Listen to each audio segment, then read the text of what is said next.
Hari ini kelompok saya akan menyampaikan materi dari bab 12 dengan judul Masalah-masalah sosial dan media massa. Dengan saya Jennifer Alexandra dan teman saya Sarah Angelica. Media massa akan menjadi sisi gelap dari mata masyarakat karena media massa di zaman sekarang ini tidak lagi menjalankan fungsi utamanya dan merubah visi dan misi media massa yang ada sebelumnya. Hal ini disebabkan karena perubahan sosial yang begitu cepat dan adanya tuntutan pemilik modal yang kuat, sehingga siapapun yang akan bekerja di media massa akan memiliki suatu visi yang sama, yaitu menyelamatkan diri. Secara substansial, media massa sudah bermasalah karena visi dan misi media massa sudah berubah. Secara teori, media massa adalah institusi yang berfungsi memberi informasi, edukasi, dan hiburan. Maka media massa yang akan datang tidak lagi menjadi institusi edukasi dalam pengertian sesungguhnya, akan tetapi lebih banyak menjadi institusi pemberi informasi yang tidak eduktif. Mitisme dan tahayul. Pada mulanya, tayangan mitisme dan tahayul banyak berupa pemberitaan dan kemudian berubah menjadi tayangan sinetron tetapi dengan basis tradisi masyarakat. Namun tayangan-tayangan mitisme yang berbasis tradisi masyarakat ini sekarang sudah banyak dikemas dengan tayangan-tayangan seperti yang berhubungan dengan agama. Macam-macam tayangan mistik tahayul.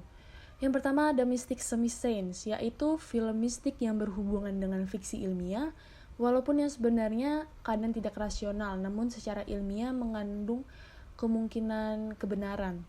Contohnya adalah tayangan film Manusia Harimau. Yang kedua ada mistik fiksi, yaitu film mistik hiburan yang tidak masuk akal untuk menciptakan dan menyajikan misteri dan membuat suasana yang mencekam kepada penonton yang melihat film tersebut. Contohnya dari mistik fiksi ini yaitu film-film seperti Alien. Yang ketiga adalah mistik horor, yaitu film mistik yang lebih banyak mengeksploitasi dunia lain seperti dengan berhubungan dengan jin atau setan atau roh-roh jahat, kekuatan-kekuatan gelap dan sebagainya. Contohnya itu adalah film Danur atau film Kuntilanak dan banyak lainnya di Indonesia ini. Bahaya tayangan mistik dan tahayul. Pemberitaan media massa memiliki efek media bagi audiens. Salah satunya masalah efek keburukan yang dialami masyarakat. Tayangan mistik dan tahayul ini juga mempunyai efek buruk bagi masyarakat. Efek buruk selain berdampak pada kerusakan kognitif, bisa juga adanya kerusakan sikap dan perilaku, terutama kepada anak-anak, karena banyak anak-anak yang merasa ketakutan setelah menonton tayangan mistik dan tahayul ini. Mereka seperti merasa takut untuk tidur sendirian atau takut untuk pergi ke toilet dan lain-lainnya. Pelecehan seksual dan porno media berawal dari wacana seks. Tubuh seorang perempuan sudah menjadi objek porno. Hal tersebut disebabkan karena adanya dua penilaian terhadap tubuh manusia. Yang pertama itu adalah kelompok yang memuja-muja tubuh sebagai objek seks serta merupakan sumber kebahagiaan, keintiman, status sosial, dan seni. Yang kedua adalah kelompok yang menuduh seks sebagai objek maupun sumber objek dari sumber malapetaka bagi kaum perempuan itu sendiri. Kelompok ini diwakili pula oleh dua aliran pemikiran, yaitu yang pertama adalah kelompok yang mewakili pemikiran feminis radikal. Pemikiran ini menuduh laki-laki secara biologis maupun politis menguasai tubuh manusia. Laki-laki memiliki fisik yang lebih kuat untuk memperlakukan perempuan sebagai objek seks mereka. Yang kedua adalah kelompok lain yang menamakan diri mereka sebagai feminis Marxis, melihat bahwa ideologi kapitalis adalah sumber penguasaan seks terhadap perempuan. Jatuhnya status seks perempuan ini disebabkan karena adanya perubahan dalam sistem kekayaan. Pergeseran konsep pornografi. Pada awalnya ketika masyarakat belum terbuka seperti sekarang ini, Begitu pula media massa dan teknologi komunikasi belum berkembang. Semua bentuk pencabulan atau tindakan-tindakan yang jorok dengan menonjolkan objek seks ini disebut dengan kata porno. Kemudian ide-ide porno tersebut mulai berkembang dengan dapat melukis atau diukir atau digambar dalam lembaran kertas atau kanvas, dan terutama ketika penemuan mesin cetak di abad ke-14, masyarakat telah dapat memproduksi hasil-hasil cetakan termasuk gambar-gambar yang bersifat porno, maka istilah pornografi menjadi sangat sering digunakan untuk menandai gambar-gambar porno saat itu sampai saat sekarang ini. Macam-macam kategori dalam tindakan porno.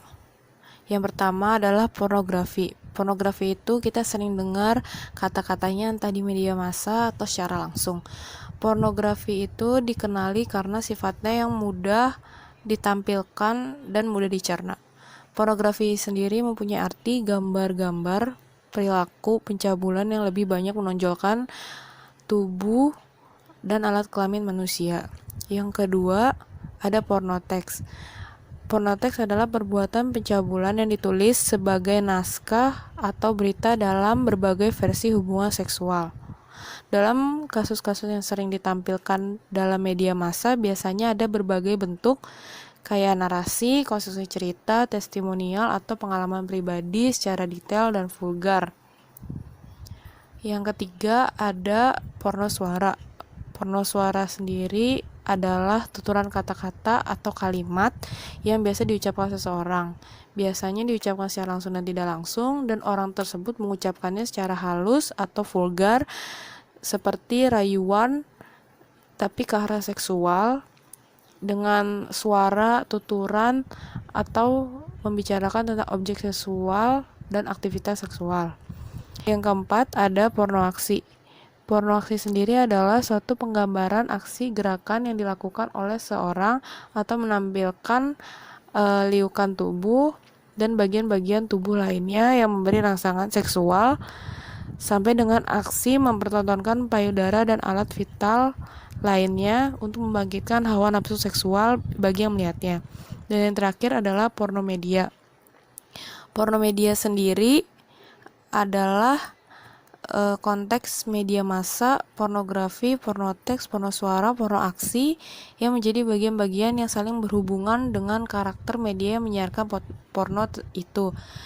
Seperti contohnya kayak pornografi. Pornografi itu kan cetak visual. Jadi dia tuh punya kedekatan dengan pornoteks karena ada gambar dan teks yang disatukan dalam media cetak.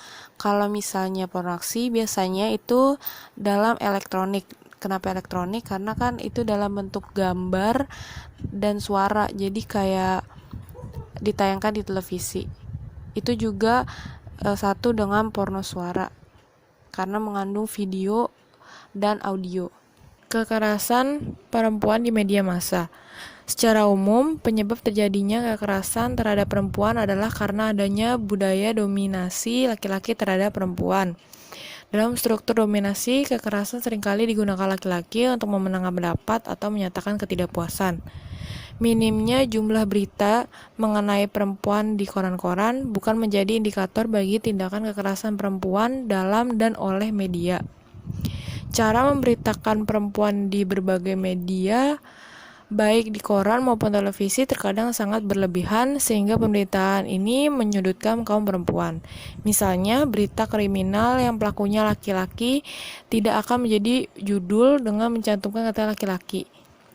Jarang sekali dijumpai dengan judul laki-laki pengedar narkoba dibekuk atau laki-laki pemalsu uang. Sementara itu julukan-julukan seperti ratu ngebor, ratu ekstasi, wanita pengedar itu lebih dilakukan oleh media untuk menaikkan pemberitaannya. Berikutnya adalah pembunuhan karakter. Pembunuhan karakter atau perusakan reputasi adalah usaha untuk mencoreng reputasi seseorang. Tindakan ini meliputi pernyataan yang melebih-lebihkan atau manipulasi fakta untuk memberikan citra yang tidak benar terhadap seseorang dituju. Contoh yang paling mudah dalam proses ini adalah pembunuhan melalui media massa. Biasanya berita atau informasi yang disuguhkan terus-menerus secara tidak langsung mencuci otak para pemirsa yang nonton atau dengar, sehingga menanamkan nilai-nilai baru tentang seorang tersebut karena berita yang disampaikan oleh media. Kekerasan dan sadisme. Informasi kekerasan adalah segala informasi, kabar berita, pengetahuan atau pesan tentang hal-hal yang berkaitan dengan kekerasan.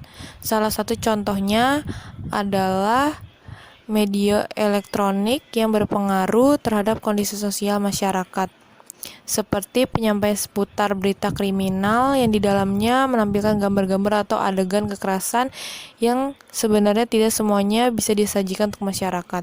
Mengapa demikian? Ini dikarenakan dengan ditayangkan berbagai macam kekerasan dari pelaku kriminal serta dipertontonkannya kondisi atau keadaan korban, maka sedikit banyak informasi tersebut akan berpengaruh terhadap perkembangan sosial masyarakat.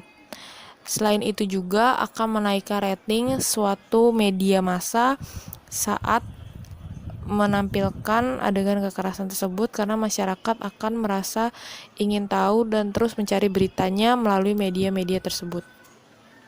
Runtuhnya media cetak. Seiring perkembangan teknologi, media cetak seperti yang kita tahu semakin terdesak. Karena sekuat apapun mereka bertahan, pada akhirnya mereka kalah dengan media digital. Cara satu-satunya yang dapat mereka lakukan adalah mengubah konten lebih pro, mengembangkan bisnis, berlindung di perusahaan yang lebih besar, atau berkonvergensi. Banyak media yang bertahan tapi tidak sedikit yang tumbang. Satu persatu media cetak gugur. Jika di zaman Orde Baru penutupan banyak terjadi karena ditutup paksa, tapi kini mereka mati sendiri karena media digital dan tidak mampu bersaing. Beberapa media mempublikasi akhir dari beberapa media cetak. Banyak orang yang bilang media massa sudah memasuki senjakala.